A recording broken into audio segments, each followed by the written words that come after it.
Okay, well, thank you for having me. Again, my name's Jasmine Roots. I'm with Hospice of Amador and Calaveras.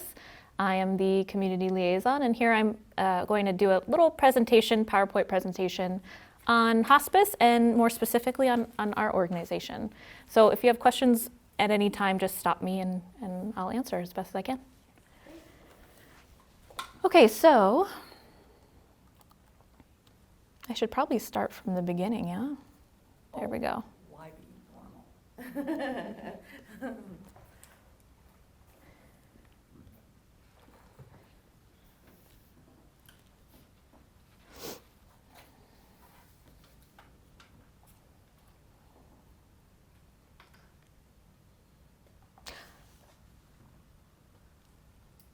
Come on, there we go.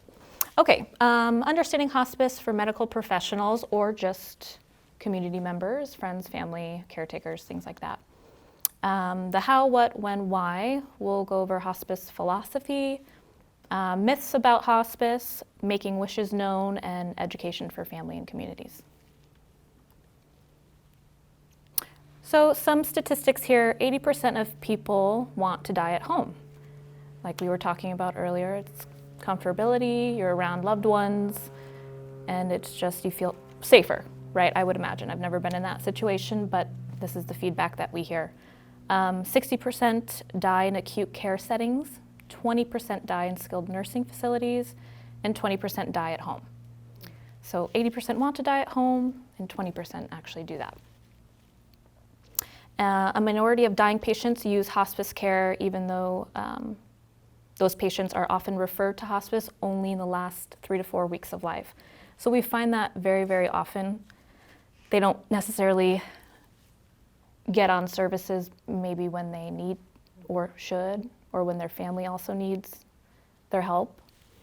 So we're trying to just educate people that it's not, you're not giving up if you're signing on to hospice services. Okay, what is it all about? The hospice philosophy affirms life by maximizing comfort and pleasures in every area of life, promotes self-determination as patients and families participate in their plan of care. So it's a patient family, they drive the bus. So everyone's different. Your care of plan will be different than mine. Provides education to help patients and families provide appropriate care, including disease process, caregiving, and coping.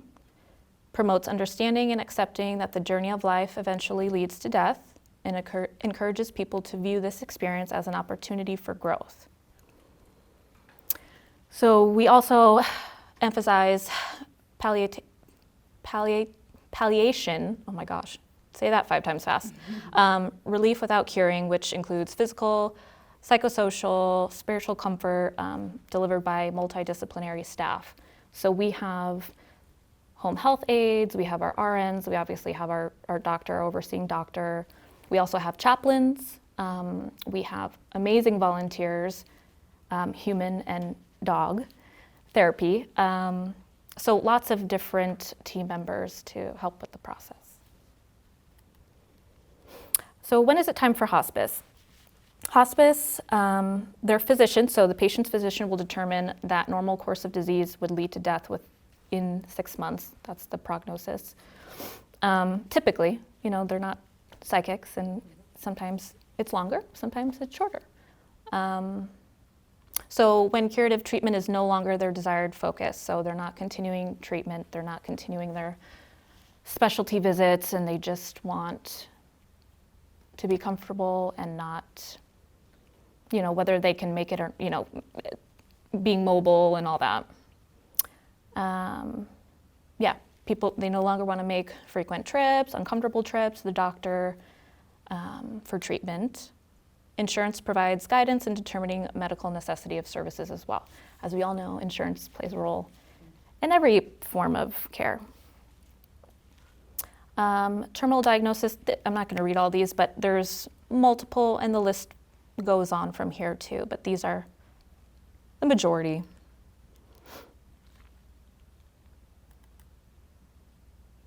So how are you referred to hospice? So you can do a self-referral yourself, or a family member or friend, or caregiver of a patient. They can go on our website, hospiceofamador.org, click Hospice Services and make a referral.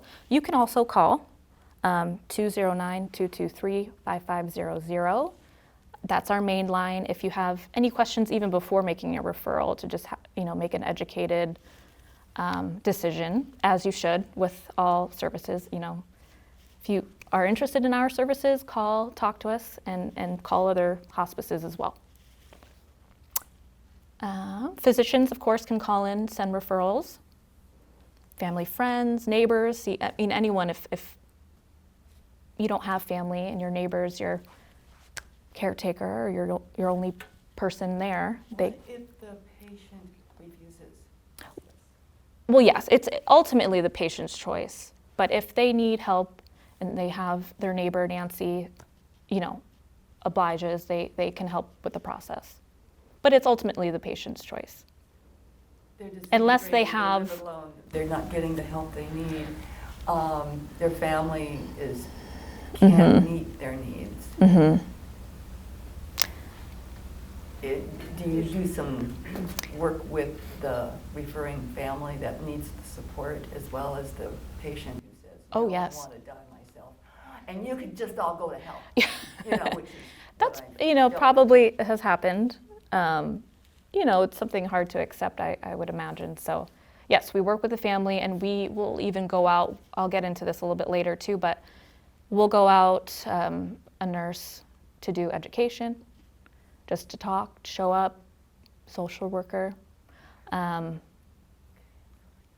chaplain. We will send staff out. You don't have to commit. Just to get education and to get a feel for our staff and our services, and that puts people at ease a little bit more. So that is an option. Without the MD order. Yeah. Good. Mm-hmm. Where'd I go? Okay, so then hospice staff can take basic information, request records from their primary care provider, review them. Then our medical director determines that the patient is eligible per Medicare guidelines. They have their own guidelines. And then hospice can admit the patient at that time. Hospice can also, like I said, offer casual informational visits, provide handbooks, other information, schedule, call back later if they change their mind, or we're teetering, and we'll let you know, and that's fine too. It's whatever they want. There's no pressure. There shouldn't be pressure. So the patient is the central focus of the whole team.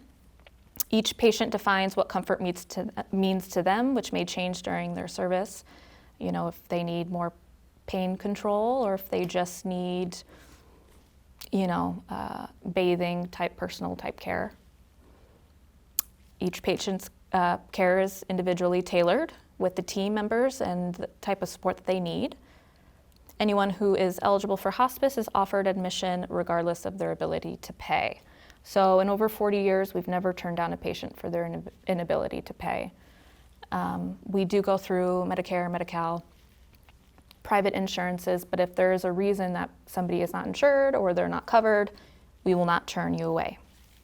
That's And why that- we have all those lovely places that Yes. use So stories. yes, so that's why we have several fundraisers throughout the year. So if you ever hear of any, spread the word, come on by, say hi, support us if you can. And then our 2 thrift stores, one here in Angels, and then in Jackson we have one as well. Those are huge. Those are huge, huge, huge for us. So if you want to get rid of some of, you want to do some spring cleaning, keep us in mind. I know there's plenty of thrift stores out there, but it's definitely, and they're great. They're both really great. The Angels one has awesome housewares and clothing. Jackson as well. They have some great housewares, furniture. So And keep they it in have a mind. Reward system. They do. They do.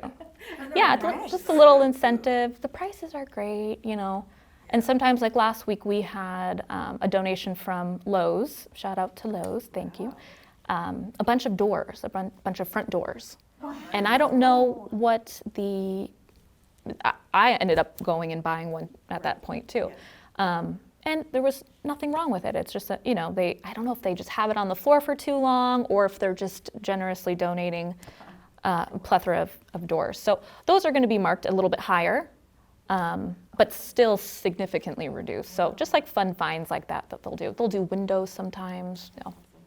And we post on our social media, so we have one for our main hospice and then our Hospice of Amador thrift store page. So keep a look on that because we'll post fun stuff when we get them in. Okay. So our clinical team, our medical director, Dr. Van Fossen. We have director of patient care services and nursing supervisor, RN case managers, RNs, revisit nurses, social workers. We have 2. We have 2 chaplains, and then we have about 100 volunteers in different capacities. So, so awesome. Yeah, we have about, I think we're like 96 at this point. They help us anywhere within the admin office, the thrift stores, both thrift stores, and then not patient care, but they're with patients as well. They are awesome because I have a friend who, she lives way out remotely in Sheep Ranch. And Oh, yeah. a nurse went all the way out there. Mm-hmm. I live out there too. Yeah. Yep. I know. Yeah. But that's nice. Yeah, they go all the way up the hill, all the way down to Copper. I mean, we hit all the corners of both counties. So And these are big, long, wide they can be. counties. Yeah, for sure. Yeah. So additional services. So this is fun. The Grief Buster program, I'm not sure if you've heard of it, but it's a part of our grief support, but it's tailored to school-aged children. In both communities, we work with the school district. So we'll have our trained staff that go through it, the whole process. They're vetted, their background, they're trained. And they go to the school, to the child who is experiencing grief. It doesn't have to be a patient that was on our services. It's anybody experiencing grief. So that way they don't miss school hours, they're in a safe place, parents don't have to commute them, and it's just all kind of wrapped nicely in their school day. I can't remember how many kids we have at the moment. It changes very frequently, but we have, I want to say at least 20 right now. There's a lot. Unfortunately, there's a lot. So yeah, community outreach, I'm here today in services. So if it's more informational, geared towards other clinical staff. So say Sutter wanted us to come by and speak one-on-one, we'll have our clinical staff kind of meet with their clinical staff and talk and see how we can build a relationship and how, our processes can blend in with one another and just work well. And then bereavement services, of course. So one of the pages I passed out has all of our grief support groups. There are several. There's even one that's through the Teams app. It's similar to Zoom. It's just a different platform. So if people are not mobile, they just can't make it to the meeting, they prefer the comfort of their own home, that is an option as well. We do one in Calaveras and in Amador to spread, so people don't have to travel back and forth. And then there are ones for young adults, so that's 18 to, 20s. So it's nice to kind of have some geared to age groups and then have others just be maybe adults that have lost a child. And then we also do one-on-one. So if you could make it to a meeting and you're experiencing grief and you want to come in and make an appointment with our chaplain, we have a lovely outdoor patio area. It's private and they're always happy to help. Or even on the phone. Like I said, if you can't make it in and you just need somebody to talk to, we're there. Okay, so how does it work? Admission, they determine needs. So the needs of the patient are established. Then they figure out a visit frequency. So how long does a nurse or home health aide need to come by and help? So things that are provided: medication, durable medical equipment, personal care supplies, gloves, wound care supplies, lockbox for meds that you don't want out and about, and a monitor, amongst other things. That's just the basic. Nursing visits are a minimum of every 2 weeks. It could be more, and usually is, but that's the minimum. But we are available 24/7. We always have a weekend nurse, a night nurse on call. There's always somebody that you'll be able to speak to if needed. Would you define monitor? Sometimes they have like baby monitors. We use those a lot. They're just convenient for, a loved one in another room, kind of keeping an eye on It's a patient. motion-based. Yeah, Okay. yeah. Home health aide visits are typically 1 to 2 times a week. They go more frequently. Social workers, minimum 1 time a month at minimum. Chaplains are offered just depending on circumstance and wishes. And then volunteers, of course. Even if it's just having a body in the room and having a conversation, helping with little chores around the house, just little things to have somebody there, that is offered as well. And like I said, we do have 2 canine volunteers, and they're super sweet and everybody loves them. I mean, how could you not? So they're really fun too, and we're able to, for the most part, I can't speak on all facilities, but bring them into to homes as well, to living facilities as well. And then we have our bereavement support, like I mentioned earlier. So some education for families that we provide before, during, and after. Feeding, hydration, comfort, types of comfort, what they need as an individual, personal care, hospice versus 911. That just means, if, God forbid, patient has a stroke, it sounds like it would be an obvious choice to call 911, but when you have your primary care provider, and then you have hospice, and then you have, lots of people interacting with patient care, sometimes it could be a little muddled, like maybe I should call it hospice. So just those types of things on who's appropriate to call and when. Will always be available, but you want what's right for the patient at that time. Confusion, hallucinations, what is causing that? Is that medication, or is it, symptomatic?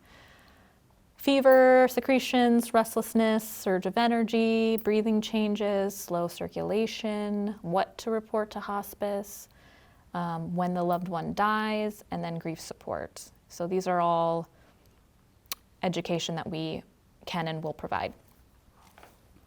Do you have a handout with just that stuff? I can send you this whole thing if you want, or print it. I don't have a handout, but I can send it. That would be really helpful to me. Yeah. If you send it to me, I'll send Yeah. it to everybody. Yeah. That would be super. And I put it into the video too. Perfect. So that people can really see the slides. Perfect. I'm a visual person. You sort of Yeah, and then you can go back and visual, reference. some by audio, and then you can actually hand it to somebody. Yeah. Yeah, that'd be great. Myths about morphine. That's on our, okay, so standard dose of morphine is equivalent to many standards, the starting dose of oral opiates without Tylenol. So personal pain tolerance, it's very individual. Pain versus side effects should always be discussed. So our doctor will be the one to dose and prescribe these types of medications. And it's all up to, the doctor's medical experience and what the patient needs and how much pain they're in. So some myths about hospice. If a patient lives longer than 6 months, he or she will automatically be discharged from hospice. So that's not true. Medicare has a 60-day re-cert program, so every 60 days the doctor has to say, yes, this patient still needs our services, or no longer needs our services, and sometimes that happens as well. So that is not true. We will not kick you out of our services. That's never going to happen. Hospice is only for dying people. So like I mentioned before, it's for the patient as well as their family, as well as their friends, their caregivers. So it's a family-oriented service, and we are here to support everybody involved. If a physician orders hospice for a patient who lives longer than 6 months, the physician will be in trouble for fraud. I haven't heard that one before. Have you never? I didn't either, but yeah, they're not psychics. People live longer, that's great. Well, and sometimes people have miraculous recoveries, you And never know. that's I mean, exactly. You can't discount the God factor. Yeah. Right, right. Somebody's dying. So that is patients full. outlive their doctors. Well, patients on hospice can no longer go see their doctor. That's false. We actually encourage them to still have contact with their primary care provider in case new symptoms or new diagnosis, arise. We can't. We're not going to diagnose that or treat that. We're focused on our hospice services, so they should potentially, hopefully, still be in contact with their primary care provider, and then we communicate with the primary care provider as well, and vice versa. So it's a nice little happy triangle of communication. So to be a little more specific, let's say I had a diagnosis of lung cancer. I'm not going to last past 6 months, but I get a UTI. I still want to go to the doctor and get treated for the UTI. Yes. It's when I go on hospice, it just means that I've decided I don't want radiation anymore. I don't want Right. cancer treatments. I don't want treatments for the thing that's killing me. Right. But I might still want treatments for something else. that comes up. Absolutely, yes. Okay. That's a good way to put it, thank you. And you answered that question here. If patients go on hospice, they can no longer seek any treatments. That's not true. We don't want that. We want you to be comfortable, right? That's the main goal of hospice, essentially, to be comfortable, cared for. So yeah, if a patient gets a UTI, you should get treatment because that's miserable. Nobody wants that. Hospice is only for people who can accept death. So, hospice is for the living, and many patients and their family have not made the decision to accept death. So it's a misconception. It's not giving up. It's not throwing in the towel, essentially. Hospice is for people who don't need high level of medical care.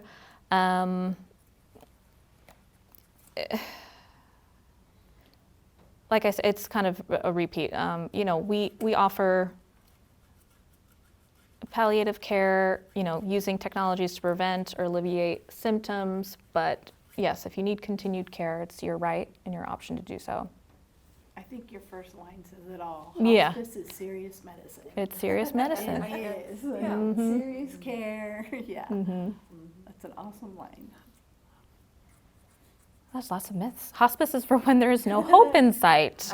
Again, it's not. Yeah, it's not supposed to be depressing, and it's hospice care is health care. It's only to help you and live the rest of your life comfortable and happy, fulfilled, have your needs filled, and to be taken care of. Hospice care is expensive. No. Listen, we will utilize Medicare, Medi-Cal, private insurances if you have them, of course, with anything else. But like I said earlier, that shouldn't even be a thought for us. If you can't afford it, you won't be turned away. It's just the bottom line. It's as simple as that. So don't even think about that.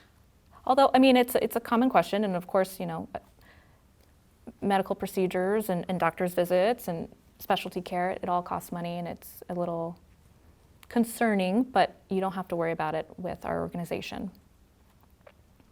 Hospice is only for people with cancer. No, we went through the whole list of terminal illnesses that can qualify you to be on our services. So that is false as well. So the last slide here is what I spoke about earlier, references. So advanced directives, PULSed, statutory will. These are all documents, and I'll send it to you so you have them as well, to hopefully get done for your loved one before they need it. Have that conversation with your family about your needs, your wants, your expectations for your medical care, and thereafter,